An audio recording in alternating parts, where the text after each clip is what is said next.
واقعہ تو یہ ہے کہ مخلوق کے گناہوں کی وجہ سے زمین کی برکتیں سلب کر لی جاتی. اللہ تعالیٰ کا ارشاد ہے سورۃ الاعراف 96. اور اگر ان بستیوں کے رہنے والے ایمان لاتے اور پرہیزگاری اختیار کرتے تو ہم آسمان اور زمین کی برکتوں کا دروازہ ان کے لیے کھول دیتے. یہ اللہ کا وعدہ ہے. آسمان سے بھی رزق برستا اور زمین بھی خزانے اگلتی. مزید ارشاد ہے سورۃ الجن آیت 16 اور 17. اور اگر یہ لوگ سیدھے رستے پر قائم رہتے، یعنی سیدھے رستے کو چھوڑ نہ دیتے، قرآن پڑھ کر قرآن کے تارک نہ ہوتے، تو ہم انہیں پانی کی ریل پیل سے سیراب کرتے، کیونکہ پانی زندگی کی بنیاد ہے، تاکہ برسات کی نعمت میں ہم ان کا امتحان کریں کہ نعمتیں پا کر پھر مزید وہ کیا کرتے ہیں، کیونکہ امتحان تو دونوں طرح ہوتا ہے. گناہوں کے ارتکاب سے بندہ رزق اور روزی سے محروم کر دیا جاتا ہے. پیچھے آپ پڑھ چکے ہیں مسند احمد کی حدیث شریف میں ہے ان روح القدس نفث فی رعی انہ لن تموت نفس حتی تستکمل رزقها فاتقوا اللہ واجملوا فی الطلب فانہ لا ینال ما عند اللہ الا بطاعته. یہاں تک یہ ابن ماجہ کی روایت ہے. اور اگلا حصہ جو ہے یہ مسند شہاب کا اور ضعیف ہے. وَإِنَّ اللَّهَ جَعَلَ الرُّوحَ وَالْفَرْحَ فِي الرَّضَاءِ وَالْيَقِينِ وَجَعَلَ الْهَمَّ وَالْحُزْنَ فِي الشَّكِّ وَالسَّخْطِ. روح القدس نے میرے قلب میں یہ بات القاء فرمائی، یعنی نبی صلی اللہ علیہ وسلم نے فرمایا کہ میرے دل میں یہ بات ڈالی کہ کوئی انسان اس وقت تک نہیں مرے گا جب تک کہ وہ اپنا رزق پورا نہ کر لے. بس تم اللہ تعالیٰ سے ڈرتے رہو اور اچھے طریقے سے اسے طلب کرو، یہ حرام سے نہیں، حلال سے. جو ملنا آپ کو مل کر رہے گا.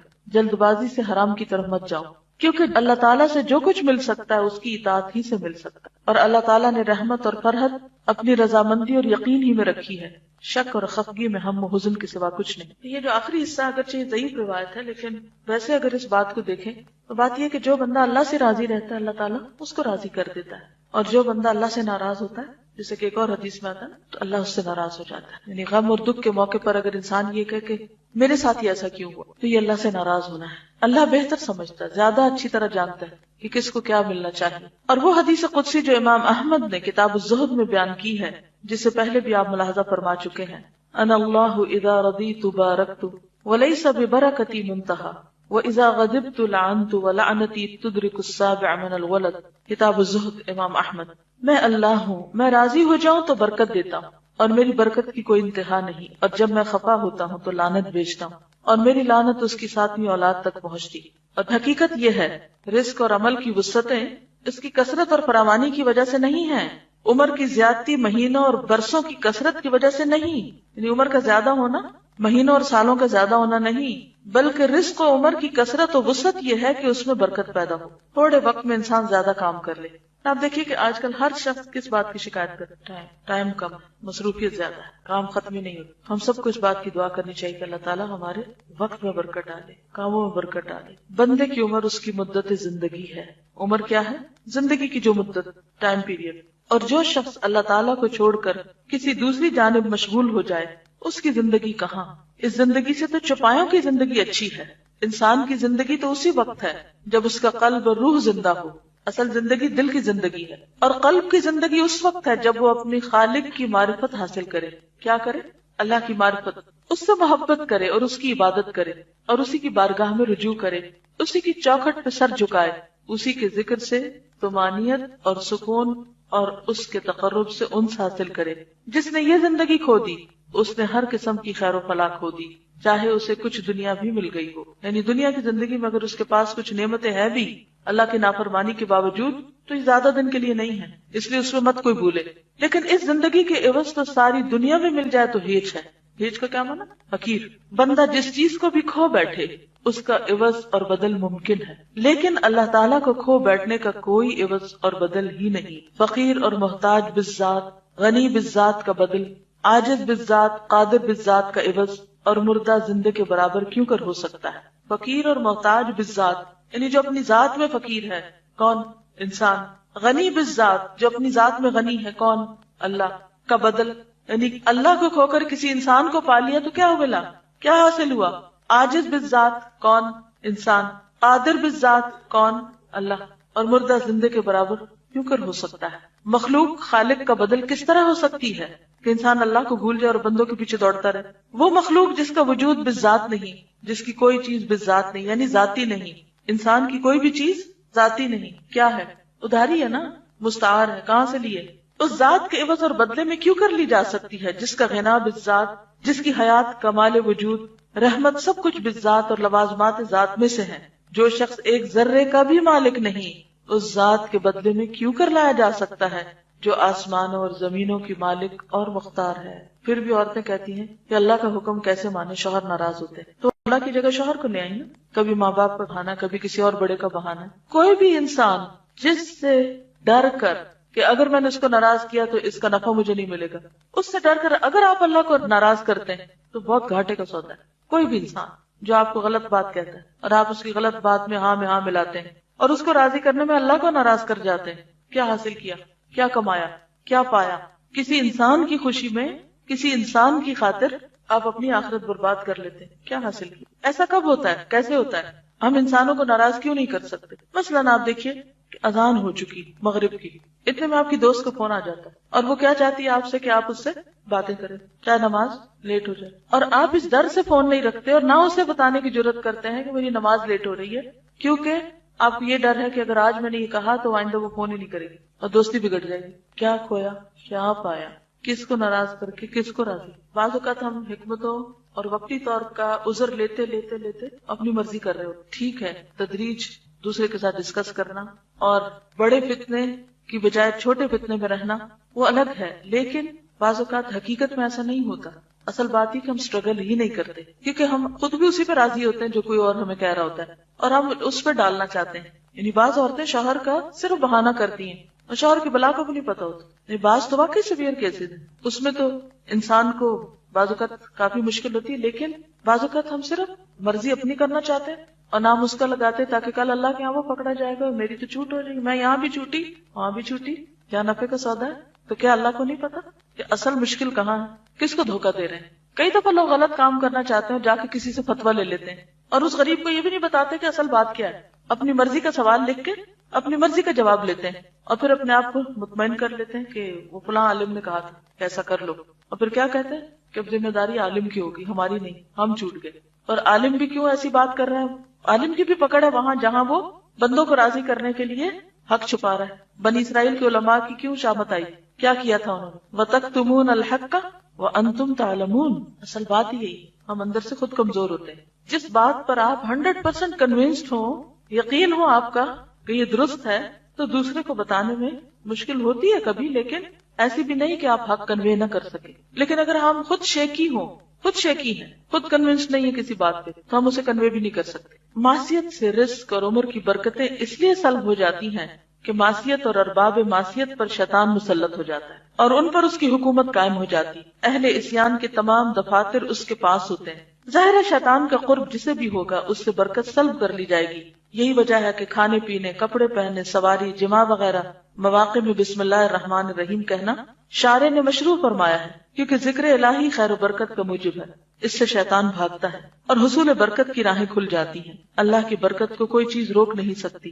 ہر وہ چیز جو اللہ کے سوا کسی اور کے لیے ہو اس سے برکت چھین لی جاتی. ہر وہ چیز جو اللہ کے سوا کسی اور کے لیے ہو اس سے برکت چھین لی جاتی. کون سی برکت؟ علم، رزق، عمل، اطاعت، عبادت. کیونکہ برکت تو پروردگار عالم ہی کی بارگاہ سے اترتی ہے، ساری برکتیں وہیں سے آتی. اور ہر وہ چیز جو اس کی طرف منسوب و مبارک ہوتی، اس کا نام مبارک ہے، اس کا رسول مبارک ہے، اس کا وہ بندہ مبارک ہے جو ایمان رکھتا ہے، اللہ کی مخلوق کو نفع پہنچاتا ہے. بیت اللہ الحرام مبارک، ملک شام مبارک. سرزمین شام کی برکتوں کا ذکر قرآن حکیم میں 6 آیتوں میں کیا گیا. پس دنیا میں اس کی ذات کے سوا کوئی مبارک نہیں. ہر وہ چیز جو اس سے نسبت نہیں رکھتی، یعنی اس کی محبت اور رضا سے نسبت نہیں رکھتی، اس میں کسی قسم کی برکت نہیں. کوئی کام جو اللہ کی رضا کے خلاف ہو رہا ہو، خواہ وہ شادی کی محفل، خواہ وہ کوئی تعلق، کسی قسم کا لین دین، کوئی برکت نہیں، اس سے کوئی خیر نہیں پھوٹ سکتی. یہ تو ساری کائنات اس کی ربوبیت اور خالقیت سے نسبت رکھتی ہے، لیکن اس کی ربوبیت اور رضامندی کی نسبت نہ ہو تو وہ بے برکت ہے. دنیا کی ہر وہ چیز، خواہ وہ آیان و اشخاص ہو، آیان کون ہوتے ہیں؟ یعنی بڑے بڑے لوگ، خواہ اقوال و گفتار یا اعمال و کردار، جو بھی اللہ سے بعید اور دور ہے اس میں خیر و برکت نہیں. جو چیز اس سے قریب ہوگی بقدر قربت اس میں خیر و برکت ہوگی، جو جتنی قریب اتنی خیر و برکت والی. برکت لعنت کی ضد ہے. بس وہ زمین جس پر اللہ نے لعنت کی، یا وہ آدمی جس پر اس کی لعنت ہو، یا وہ کام جس پر اللہ کی لعنت ہو، خیر و برکت سے دور اور بہت ہی دور ہوگا. وہ چیزیں بھی خیر و برکت سے محروم ہوں گی جن کا ان ملعون چیزوں سے کسی قسم کا تعلق ہوگا۔ اللہ تعالیٰ نے اپنے دشمن ابلیس پر لعنت بھیجی اور اپنی ساری مخلوق سے اسے دور تر پھینک دیا، اس لیے ہر وہ چیز جسے ابلیس سے کسی قسم کی نسبت اور تعلق ہوگا اس پر بقدر نسبت و تعلق لعنت ہوگی۔ ظاہر ہے کہ عمر، رزق، علم اور عمل وغیرہ سے برکتوں کے سلب ہونے میں گناہوں کا بڑا دخل ہے، اور معاصی کے اثرات بہت دور رس ہیں۔ پس وہ وقت جس کے اندر تم اللہ کی نافرمانی کرو، یا وہ مال جس کے ذریعے اللہ کی نافرمانی ہو، یا وہ جسم اور مال، قوت، جاہ و منزلت اور علم و عمل جس کے ذریعے اللہ کی نافرمانی ہوتی ہو، وہ اللہ کے یہاں نافرمانی کرنے والے کے خلاف حجت ہے، اور یہ اس کے حق میں قطعاً مفید نہیں۔ صرف وہی چیز کارآمد ہوگی جو طاعت الہی میں صرف کی جائے۔ یہی وجہ ہے کہ بعض لوگ 100 برس زندہ رہتے ہیں لیکن انہیں بمشکل 20 سال کی عمر نصیب ہوتی۔ بعض کے پاس سونے چاندی کے انبار ہوتے ہیں اور مال و دولت سے ان کے خزانے پر ہوتے ہیں، لیکن در حقیقت اس میں سے 1000 درہم بھی ان کی قسمت میں نہیں ہوتے۔ یہی حال جاہ و منزلت اور علم کا ہے۔ حدیث شریف میں ہے، الدنیا ملعونۃ ملعون ما فیہا الا ذکر اللہ عز وجل وما والاہ او عالم او متعلم۔ ترمذی، ابن ماجہ نے بھی اس کو روایت کیا۔ دنیا ملعون ہے اور جو کچھ اس میں ہے ملعون ہے سوائے ذکر اللہ کے، یا جو اس سے تعلق رکھے، یا عالم یا متعلم، سیکھنے والا یا سکھانے والا۔ ایک اور حدیث میں ہے، ملعونۃ ملعون ما فیہا الا ما کان للہ۔ یہ ترمذی کی روایت یہی ضعیف ہے، مفہوم ملتا جلتا اوپر سے۔ دنیا ملعون ہے اور دنیا میں جو کچھ ہے ملعون ہے سوائے اس کے جو اللہ تعالیٰ کے لیے ہو۔ جو چیز اللہ تعالیٰ کے لیے ہو اسی میں اللہ تعالیٰ کی خیر و برکت ہوا کرتی۔ واللہ المستعان۔ کیا کرنے کی ضرورت؟ اللہ سے مدد مانگی جائے، گناہوں سے بچنے کی کوشش کریں، ایسے لوگوں سے بچیں جو گناہوں کی طرف لے جاتے ہیں، ایسی مجلس اور محفلوں سے بچیں جن میں ایمان محفوظ نہ رہتا ہوں۔ دوست وہ جسے دیکھ کے اللہ یاد آئے تو آپ اپنی دوستیوں کی کرائیٹیریا دیکھ لیں، پہچان کر لیں۔ اصل میں یہ کہ ہم سب کو ڈیسیژن یہ لینا ہے کہ غلط کام نہیں کرنے، کسی کا بھی ساتھ نہیں دینا غلط کاموں میں، چاہے ماں باپ ہوں، بہن بھائی ہوں، دوست ہوں، کوئی بھی۔ نیکی میں تعاون کرنا ہے، برائی میں کسی سے بھی تعاون نہیں کرنا، چاہے کوئی ناراض ہوتا ہے یا راضی۔ اگر کوئی وقتی طور پہ ناراض بھی ہو جائے گا نا اور ہم نے اللہ کو راضی کر لیا تو اللہ اس کو بھی ہم سے راضی کر دے، لیکن اگر اللہ کو ناراض کر کے اس کو راضی کیا تو اللہ بھی ناراض اور اللہ اس کو بھی ہم سے ناراض کر دے گا کسی دن۔ یہ بتائیے کہ جادو کا شرک سے کیا تعلق ہے؟ ہم شرک کا باب پڑھ رہے تھے نا، تو اس کا ذیلی باب ہے جادو، کیا کنیکشن ہے؟ یعنی جادو میں کچھ ایسے اعمال کیے جاتے ہیں جو شرک کے ضمن میں آتے ہیں، جس میں غیر اللہ سے مدد مانگی جاتی ہے، جیسے شیاطین وغیرہ، اور اللہ تعالیٰ کی صفت تصرف جو یعنی کہ اللہ تعالیٰ کی جو قدرت ہے، یہ طاقت ہے مختلف کاموں میں تصرف کی، وہ دوسروں سے منسوخ کر دی جاتی۔ بعض اوقات جادوگر یہ بھی شو کرتے ہیں کہ وہ غیب کا علم جانتے ہیں، اپنے آپ کو نفع و نقصان کا مالک سمجھتے ہیں، یعنی دوسروں کو نفع یا نقصان پہنچانے کا دعویٰ کرتے ہیں کہ ہم جادو کے ذریعے کوئی چیز حاصل کر لیں گے یا پھر کسی کو کوئی نقصان دے سکیں گے، حالانکہ ایسا ممکن نہیں جب تک کہ اللہ تعالیٰ نہ چاہے۔ تو دراصل اس میں بہت سا عقیدے کا بگاڑ ہے۔ جادوگروں کے علاوہ اور کن کے پاس جانا شرک کا سبب بن سکتا ہے؟ کاہن کس کو کہتے ہیں؟ مثلا جو غیب کی خبریں دیتے ہیں، پیشن گوئیاں جو کر رہے ہوتے ہیں۔ پھر غیب کی خبریں دینے والوں میں کون کون شامل ہیں؟ نجومی کیا کرتے ہیں؟ وہ کس کے ذریعے خبریں پہنچاتے ہیں؟ ستاروں کو ذریعہ بناتے ہیں، ستاروں کی رفتار یا مختلف سٹارز یا جو سیارے ہوتے ہیں ان کے ذریعے۔ برج، وہ جو سورت بروج سے اس کی دلیل لیتے ہیں، حالانکہ اس میں تو کوئی ایسے ذکر نہیں۔ اور کون ہوتے ہیں جن کے پاس جا کر انسان شرک کا مرتکب ہوتا ہے؟ فال گیر، یعنی جو فال نکالتے ہیں۔ فال کے لیے کس چیز کا استعمال کیا جاتا ہے؟ پرندے، طوطا وغیرہ کو۔ اچھا، اور پامسٹ، جو ہاتھ کی لکیریں دیکھتے ہیں، اس میں کیا برائی ہے؟ ہاتھ کی لکیریں دیکھنا تو ایک سائنس ہے، ایک علم ہے، ایک فن ہے، تو اس کا کیا تعلق ہے شرک سے؟ جی، مستقبل کے بارے میں کسی بھی چیز کے علم کا دعویٰ کرنا درست نہیں، کیونکہ کل کیا ہونے والا ہے قرآن مجید میں آتا ہے، ما تدری نفس ماذا تکسب غدا، کسی کو نہیں پتا کہ اس نے کل کیا کرنا ہے۔ لکھا ہے قرآن میں، کس سورت میں آئی؟ سورت لقمان، اس کے آخر میں آتا ہے۔ تو جب اللہ ہی کو پتا ہے کہ کل کیا ہونا ہے تو ہم کسی کے آگے کیوں ہاتھ پھیلا کے اپنا حال وہاں سے جاننے کی کوشش کرتے ہیں؟ اور کون سا طریقہ ہوتا ہے؟ رومال یا ذائقے بنانے والے وہ کیا کرتے ہیں؟ لکیریں کھینچ کے ڈبیاں بعض اوقات بناتے ہیں اور اس میں نشان لگاتے ہیں، اور پھر جو آخر میں آ کے پتہ چلتا ہے کہ اگر ایک ڈبی خالی رہ گئی یا آڈ نمبر نکلا، اللہ عالم طریقہ کیا ہوتا ہے، لیکن اس سے بھی غیب کی خبر معلوم کرنا کہ یہ کام ہو یا نہ ہو، کرنا بہتر ہے یا نہیں کرنا چاہیے. اور کارڈز کے ذریعے اور کیا کرتے ہیں، مثلاً کبھی آپ نے دیکھا کہ لوگ کافی کے اوپر تقدیر پڑھ رہے ہوتے ہیں، کافی کے کپ پہ، کہ اس کے اوپر جو جھاگ بنتی ہے ان لکیروں میں، بعض لوگ بالوں میں بال دیکھ کے کچھ بتاتے ہیں، فور ہیڈ دیکھ کے. وہ تو چلے پھر بھی فراست اور سمجھداری اور انسان کے چہرے کو ایک دیکھ کے ایک اندازہ ہو جاتا ہے کہ یہ شریف انسان ہے یا کوئی بدماش ہے، وہ علم فراست کہلاتا ہے. اس کا غیب سے تعلق نہیں ہوتا، وہ صرف چہرے کی ظاہری علامات کو دیکھ کر، جیسے قرآن مجید میں کہا ہے نا کہ غریب لوگوں کو جن کو صدقہ دینا چاہیے ان کو کہاں سے پہچانا جائے، تعرفہم بسیماہم، تو ان کا چہرہ دیکھ کے، ان کی پیشانی دیکھ کے تم پہچان جاؤ گے. یعنی ظاہری اثرات سے کچھ پہچانا، لیکن اس سے یہ خبریں دینا کہ اس کا فیوچر کیا ہوگا، یہ درست نہیں. دیکھیے کوئی بھی جو کسی چیز کا دعویٰ کرے نا، اس کو ایک ہی جملہ بولا کرے، قل ہاتوا برہانکم ان کنتم صادقین. اگر تم اپنے اس دعوے میں سچے ہو تو ہمیں کوئی دلیل دے دو، ہم بھی مان جائیں گے، ہمیں کوئی مشکل نہیں. اور اگر کوئی دلیل نہیں ہے تو کیا کسی انسان کو یہ بات زیب دیتی ہے کہ وہ کسی کی تباہی کا فیصلہ کرے؟ کیا آپ کو حدیث معلوم ہے جس میں نبی صلی اللہ علیہ وسلم نے فرمایا کہ جو کسی کے بارے میں کہے کہ وہ تباہ ہو گیا، وہ خود اس سب سے بڑھ کے ہلاک ہونے والا ہے. ہمیں کسی کے بارے میں بھی کوئی حق نہیں دیا گیا کہ ہم اس کے مستقبل یا جنت یا جہنم کے فیصلے کریں کہ وہ کہاں جانے والا ہے یا اس پہ کیا گزرنے والی. اصل چیز یہی ہے کہ آپ کے پاس معیار ہونا چاہیے اور اس کے مطابق آپ پھر چیزوں کو پرکھیں. جی علم العادات سے بھی لوگ کچھ مستقبل کی پیشن گوئیاں کرتے رہتے ہیں، ڈیٹ آف برتھ سے یا ناموں کے حروف کے اعداد کو جمع تفریق کر کے کہ یہ نام رکھنا اچھا ہے یا نہیں. ان چیزوں سے بھی پرہیز کرنا چاہیے. جی ویدر اپ ڈیٹس جو ہوتی ہیں یہ اسباب کے ذریعے ہوتی ہیں. وہ انہوں نے ایسے آلات اور مشینیں لگائے ہوتے ہیں جس سے وہ دیکھ رہے ہوتے ہیں کہ ہواؤں کا رخ کدھر جا رہا ہے، یا سیٹلائٹس کے ذریعے زمین کے اوپر جو مختلف جگہوں سے بادلوں کی موومنٹ ہوتی ہے ان کی رفتار دیکھ کے کچھ اندازہ صرف کیا جاتا ہے کہ کتنے گھنٹے میں کس جگہ تک پہنچ جائے گا تو وہاں بارش ہونے کا امکان ہے. یہ علم غیب سے تعلق نہیں رکھتا. علم غیب تب ہوتا یہ جب وہ بغیر کسی ذریعے کے یہ بتاتے کہ بارش ہونے والی. مثلا آپ کو بخار ہے اور کوئی شخص صرف دیکھ کے آپ کو کہے کہ آپ کو بخار ہے بغیر کسی طریقے کے، تو ہاں شکل سے اور چہرے سے اگر وہ کچھ علامات ظاہر ہو رہی ہیں کہ وہ سرخ ہے، یہ ایک ڈاکٹر اور تجربے کی بنیاد پہ کہہ رہا ہے تو وہ ایک علم کی بنیاد پہ کہہ رہا ہے، غیب دانی کا وہ دعویٰ نہیں کر رہا.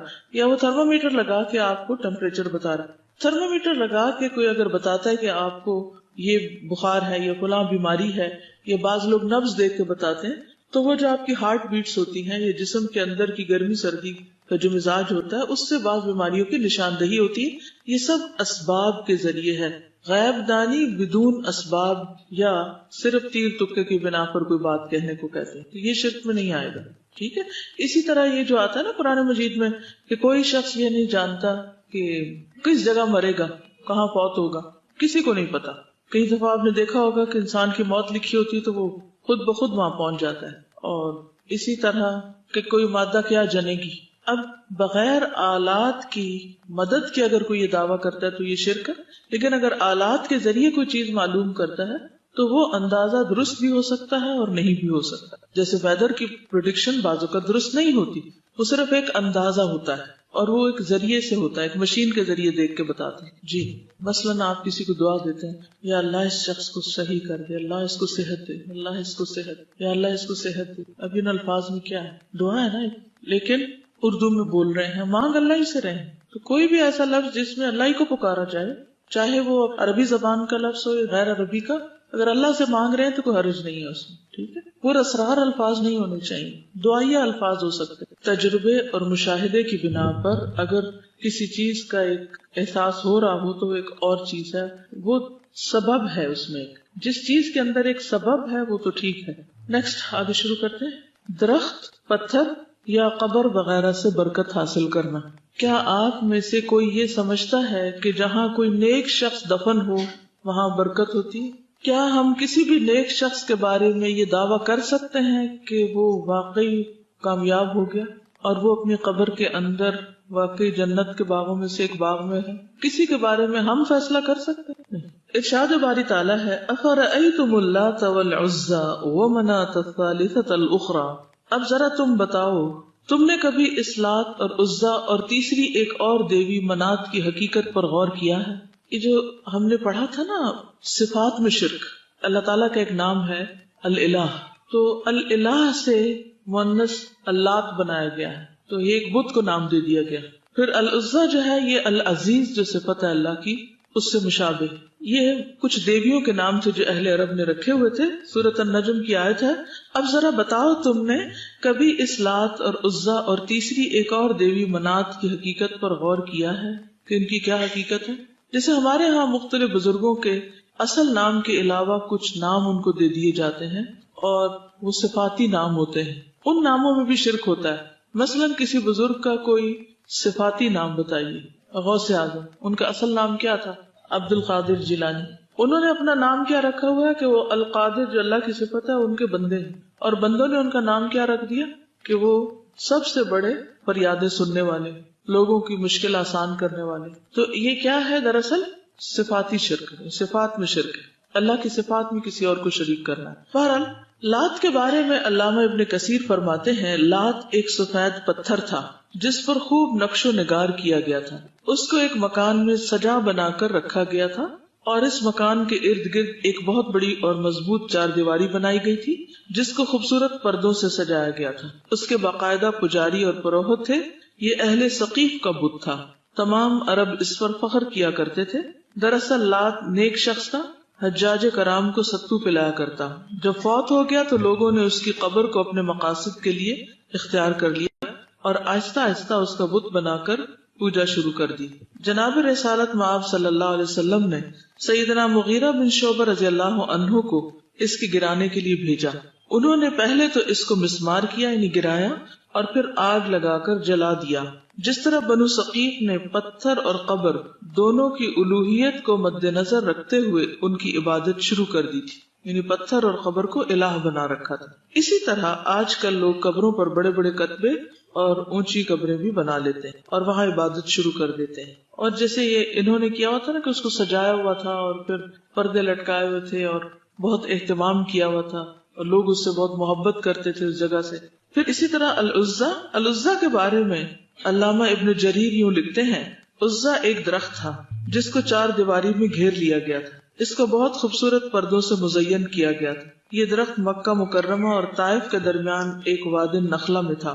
قریش مکہ اس درخت کی بے انتہا عزت اور توقیر کرتے تھے۔ یہ پتھر اور درخت دراصل نشان کے طور پر تھے جن کی دراصل قبریں یا جگہ بنائی گئی تھی، لوگوں کی زیارت گاہیں۔ امام نسائی اور ابن مردویہ ابو الطفیل سے روایت کرتے ہیں کہ رسول اکرم صلی اللہ علیہ وسلم نے جب مکہ مکرمہ فتح کر لیا تو سیدنا خالد بن ولید کو وادی نخلا کی طرف بھیجا کہ جا کر عزا کو کاٹ دے۔ خالد جب وادی نخلا پہنچے تو دیکھا وہاں 3 درخت تھے، تینوں کو انہوں نے کاٹ دیا اور مکان کو بالکل مسمار کر کے آپ کی خدمت میں حاضر ہوئے۔ رسول اکرم صلی اللہ علیہ وسلم نے فرمایا دوبارہ جاؤ، تم نے کوئی کام نہیں کیا۔